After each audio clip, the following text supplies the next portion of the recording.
ده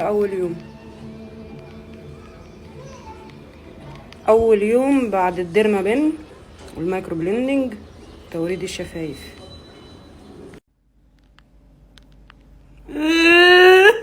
ده تاني يوم ديرما بن، بدأت تقشر. شايفين البلاوي؟ هي انا ازاي ما عملتش كده من زمان؟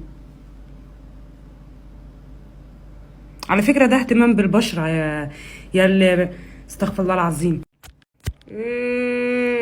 تالت يوم ديرما بن. بصوا شفايفي بدأت تقشر والقرف بدأ يطلع قرف. انتوا عارفين بقى اصلا فايدتها ايه؟ بس عشان انا مش هحرم واحلل، لان في ناس بتفضل تقول لي حرام، فانا ماليش دعوه بالحته دي خالص وما تدخلونيش فيها خالص.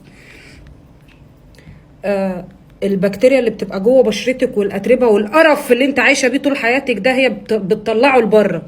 عشان كده بتعمل القشره دي وبتعمل القرف ده وبتعمل الوساخه دي، وبتاخد الفتره دي على بال ما بيتقشر. فهمت بقى هي حلاوتها في ايه او فايدتها في ايه؟ ان هي هنشوف بقى.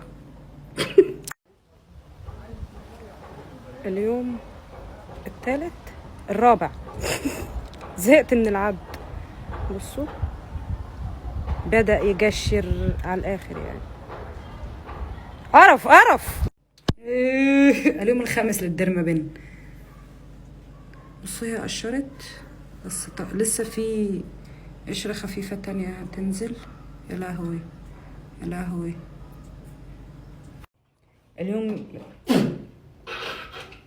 والله العظيم ما همسح الفيديو واطلعك فيه، اقسم بالله وانت كده ماشي. اليوم السادس للديرما بن اهو.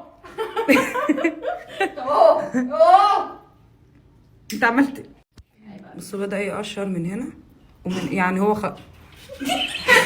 انا مش هعمل 200. هو ده اليوم السادس بقى وبدأ يقشر. بدأ يقشر وخلاص خلص.